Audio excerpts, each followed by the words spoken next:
तो दोस्तों आज हम फिर से आपके लिए लेकर आए हैं देश दुनिया की तमाम ताजा बड़ी खबरें। सबसे पहली बड़ी खबर में आपको बताएंगे दोस्तों कि ईरान से पंगा लेना इजराइल को पड़ा भारी। ईरान की धमकियों के बीच इजराइल पर हुआ मिसाइल से जोरदार हमला, कांपा इजराइल, बंकरों में ली यहूदियों ने शरण। बांग्लादेश में हिंदुओं पर हो रहे अत्याचार के विरोध में उतरे नागा साधु, बांग्लादेश कूच का किया ऐलान, कहा बांग्लादेश जाकर बचाएंगे हिंदुओं की जान। मिडिल ईस्ट में तेजी से बिगड़ रहे हालात, गाजा में इजराइल की सेना ने हमास के 100 लड़ाकों को मारने का किया दावा। सपना चौधरी पर लगा धोखाधड़ी का आरोप, कोर्ट ने जारी किया अरेस्ट वारंट, पैसा देकर परफॉर्मेंस न करने का लगा सपना चौधरी पर आरोप। ईरान की धमकियों के बीच रेड सी में इजराइल को हूतियों ने सिखा दिया सबक, रेड सी में इजराइल के एक और जहाज को हूतियों ने बनाया निशाना, जहाज जलकर हुआ खाक। मध्य प्रदेश के विदिशा में मस्जिद में हिंदूवादी संगठनों को पूजा करने की कलेक्टर ने नहीं दी अनुमति, तो कलेक्टर का 24 घंटे के भीतर हुआ ट्रांसफर, तो भड़के हिंदूवादी संगठन पर असुद्दीन ओवैसी। इलाज के लिए जेल से बाहर आएगा आसाराम बापू, 11 साल में पहली बार हाई कोर्ट ने 13 दिन की दी पैरोल। तो दोस्तों सभी खबरों को आपको एक एक कर बताने वाले हैं, वीडियो को लाइक कर चैनल को सब्सक्राइब कर दें। इसी बीच पर तो दोस्तों अगली खबर की ओर, तो ईरान की धमकियों के बीच मिसाइल से इजराइल पर हुआ हमला, धमाके की जोरदार आवाज से कांपा इजराइल, नेतन्याहू की उड़ी नींद। जब दोस्तों आपको बता दें कि ईरान की धमकियों के बीच इजराइल पर मिसाइल से हमला किया गया है। दरअसल आपको बता दें कि यह हमला हमास के अल कसम ब्रिगेड ने किया है। हमास के अल कसम ब्रिगेड ने इजराइल की राजधानी तेल अवीव पर 2 M19 मिसाइल दागी हैं। वहीं आपको बता दें कि दूसरी ओर इजराइल का भी बयान सामने आया है। इजराइल की एयरफोर्स ने कहा है कि धमाके की जोरदार आवाज आने से ही इजराइल की सेना को पता चला कि उस पर हमला हो गया है। दरअसल आपको बता दें कि उसे यह पता था कि ईरान की तरफ से हमला होगा, लेकिन ईरान के बजाय हमास के लड़ाकों ने गाजा पट्टी से ही इजराइल पर हमला कर दिया, जिसमें इजराइल के कई लोग की मौत हो गई है और कई बिल्डिंगें तबाह हो गई हैं। यानी ईरान की धमकियों के बीच अब उसके पड़ोसी, उसके सहयोगी लगातार इजराइल पर हमला कर रहे हैं। वहीं आपको बता दें कि धमाके की जोरदार आवाज से इजराइल की रूह कांप गई है। इसी बीच पर तो दोस्तों अगली खबर की ओर, तो बांग्लादेश में तख्तापलट होने के बाद भड़की हिंसा के बीच नागा बाबाओं ने बांग्लादेश कूच का किया ऐलान, कहा वहां जाकर बचाएंगे हिंदू। जब दोस्तों आपको बता दें कि बांग्लादेश में तख्तापलट होने के बाद बांग्लादेश के हिंदुओं के समर्थन में भारत के नागा साधु उतर आए हैं। दरअसल आपको बता दें कि नागा साधुओं ने कहा है कि बांग्लादेश की आर्मी और बांग्लादेश की सरकार अगर हिंदुओं की सुरक्षा नहीं कर पाई तो मौका मिलेगा तो वो बांग्लादेश पहुंचकर बांग्लादेश के हिंदुओं की सुरक्षा करेंगे और उन लोगों से लड़ेंगे जो लगातार उनको निशाना बना रहे हैं। दरअसल आपको बता दें कि बांग्लादेश की सरकार ने हिंदुओं की सुरक्षा करने का आदेश आर्मी को दिया है और कहा है कि जहां पर भी हिंदुओं के साथ हिंसा हो वहां पर आर्मी कार्रवाई करे। वहीं आपको बता दें कि अंतरिम सरकार के इस आदेश के बाद बांग्लादेश में हालात सुधर रहे हैं और बांग्लादेश हिंदुओं की लगातार बांग्लादेशी सेना मदद कर रही है। इससे बीच पर तो दोस्तों अगली खबर की ओर, तो ईरान की धमकियों के बीच रेड सी में इजराइल के एक और जहाज पर हूती विद्रोहियों ने किया हमला, जहाज जलकर हुआ खाक। जब दोस्तों आपको बता दें कि ईरान और इजराइल में इस समय हमास चीफ इस्माइल हानिया की मौत को लेकर तनाव चल रहा है। ईरान लगातार धमकी दे रहा है कि वो हर कीमत पर इजराइल पर हमला करेगा और हमास चीफ की हत्या का बदला लेगा। इस बीच खबर सामने निकल कर आई दोस्तों कि हमास चीफ की हत्या और ईरान की धमकी के बीच अब हूती विद्रोही भी एक्टिव हो गए हैं। हूती विद्रोहियों ने 2 महीने के बाद रेड सी में इजराइल के एक और जहाज पर हमला कर दिया है।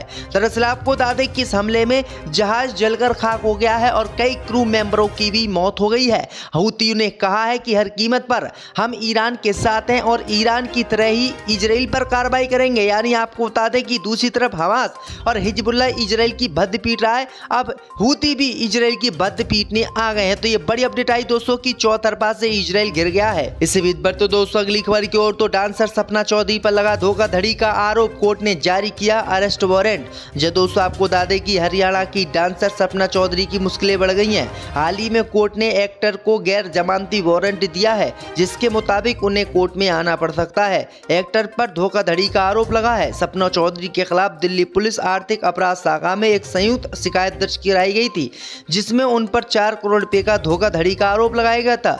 अब इस मामले में 30 हजारी कोर्ट ने नोटिस जारी किया है। आपको बता दें कि ऐसा पहली बार नहीं है जब सपना चौधरी के खिलाफ धोखाधड़ी का मामला दर्ज किया गया हो। इससे पहले सिंगर पर साल 2018 में भी धोखाधड़ी का मामला दर्ज किया गया था। 13 अक्टूबर 2018 को लखनऊ के आशियाना थाने में सपना चौधरी के खिलाफ भी एफआईआर दर्ज की गई थी। दरअसल आपको बता दें कि सपना चौधरी पर आरोप है कि उन्होंने पैसे लेने के बावजूद एक कार्यक्रम में परफॉर्म करने नहीं आई। इससे भी बढ़ते दोस्तों अगली खबर की ओर तो मिडिल ईस्ट में तेजी से हालात बिगड़ रहे हैं। हमास के 100 लड़ाकों की इजराइल की सेना ने की हत्या। दोस्तों आपको बता दें कि गाजा पट्टी में इजराइल की सेना से लड़ रहे हमास के लड़ाकों की हत्या की खबर इजराइल की सेना ने दी है। इजराइल की सेना ने बताया है कि गाजा पट्टी में उसने 100 हमास के लड़ाकों की हत्या कर दी है। इसका एक वीडियो भी इजराइल की सेना ने जारी किया है। उस वीडियो में देखा जा सकता है कि इजराइल की सेना ड्रोन से आम लोगों और हमास के लड़ाके समझकर बम गिरा रही है। वहीं आपको बता दें कि हमास के लड़ाकों ने कहा है कि इजराइल ये झूठी अफवाह फैला रहा है और हमारे कोई लड़ाके नहीं मरे हैं, जबकि आम जनता को हमास के लड़ाके समझकर इजराइल निशाना बना रहा है। इसी बीच बढ़ते दोस्तों अगली खबर की हो तो मध्य प्रदेश के विदिशा में मस्जिद में पूजा करने की हिंदूवादी संगठनों को कलेक्टर ने नहीं दी अनुमति तो हो गया ट्रांसफर, भड़के ओवैसी।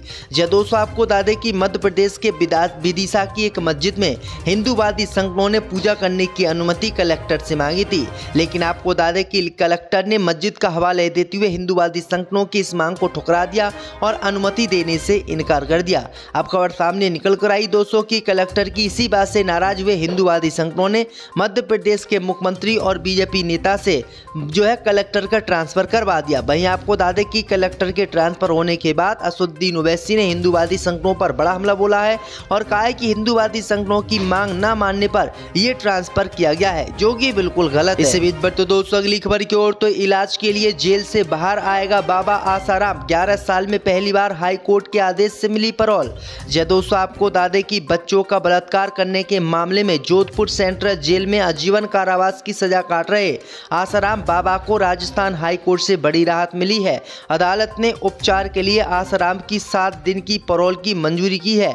वह 1 सितंबर 2013 से जेल में बंद है और अब करीब 11 साल बाद पैरोल पर बाहर आएगा। ये पहली बार है जब आसाराम की पैरोल मंजूर हुई है। वह पुलिस कस्टडी में इलाज के लिए महाराष्ट्र जाएगा। राजस्थान हाई कोर्ट के न्यायाधीश जस्टिस भूपेंद्र सिंह भाटी की खंडपीठ ने उसकी अंतरिम जमानत को पैरोल दी है, यानी 13 साल के बाद आसाराम बाबा दोस्तों जेल से बाहर आएगा। दर्ज किया गया हो। इससे पहले सिंगर पर साल 2018 में भी धोखाधड़ी का मामला दर्ज किया गया था। 13 अक्टूबर 2018 को लखनऊ के आशियाना थाने में सपना चौधरी के खिलाफ भी एफआईआर दर्ज की गई थी। दरअसल आपको बता दें कि सपना चौधरी पर आरोप है कि उन्होंने पैसे लेने के बावजूद एक कार्यक्रम में परफॉर्म करने नहीं आई। इससे बीच बढ़ते दोस्तों अगली खबर की ओर तो मिडिल ईस्ट में तेजी से हालात बिगड़ रहे हैं। हमास के 100 लड़ाकों की इजराइल की सेना ने की हत्या।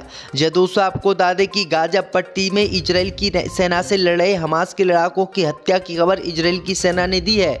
इजराइल की सेना ने बताया है कि गाजा पट्टी में उसने 100 हमास के लड़ाकों की हत्या कर दी है। इसका एक वीडियो भी इजराइल की सेना ने जारी किया है। उस वीडियो में देखा जा सकता है कि इजराइल की सेना ड्रोन से आम लोगों और हमास के लड़ाके समझकर बम गिरा रही है। वहीं आपको बता दें कि हमास के लड़ाकों ने कहा है कि इजराइल ये झूठी अफवाह फैला रहा है और हमारे कोई लड़ाके नहीं मरे हैं, जबकि आम जनता को हमास के लड़ाके समझकर इजराइल निशाना बना रहा है। इसी बीच बढ़ते दोस्तों अगली खबर की हो तो मध्य प्रदेश के विदिशा में मस्जिद में पूजा करने की हिंदूवादी संगठनों को कलेक्टर ने नहीं दी अनुमति तो हो गया ट्रांसफर, भड़के ओवैसी।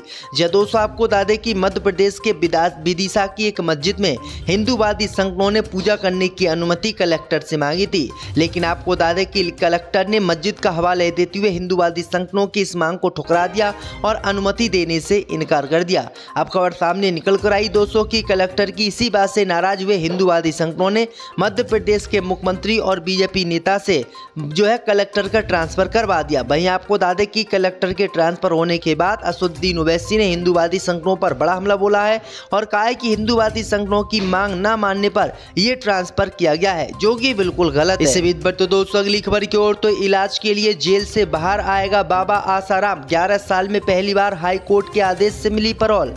दोस्तों आपको बता दें कि बच्चों का बलात्कार करने के मामले में जोधपुर सेंट्रल जेल में आजीवन कारावास की सजा काट रहे आसाराम बाबा को राजस्थान हाई कोर्ट से बड़ी राहत मिली है। अदालत ने उपचार के लिए आसाराम की 7 दिन की पैरोल की मंजूरी की है। वह 1 सितंबर 2013 से जेल में बंद है और अब करीब 11 साल बाद पैरोल पर बाहर आएगा। ये पहली बार है जब आसाराम की पैरोल मंजूर हुई है। वह पुलिस कस्टडी में इलाज के लिए महाराष्ट्र जाएगा।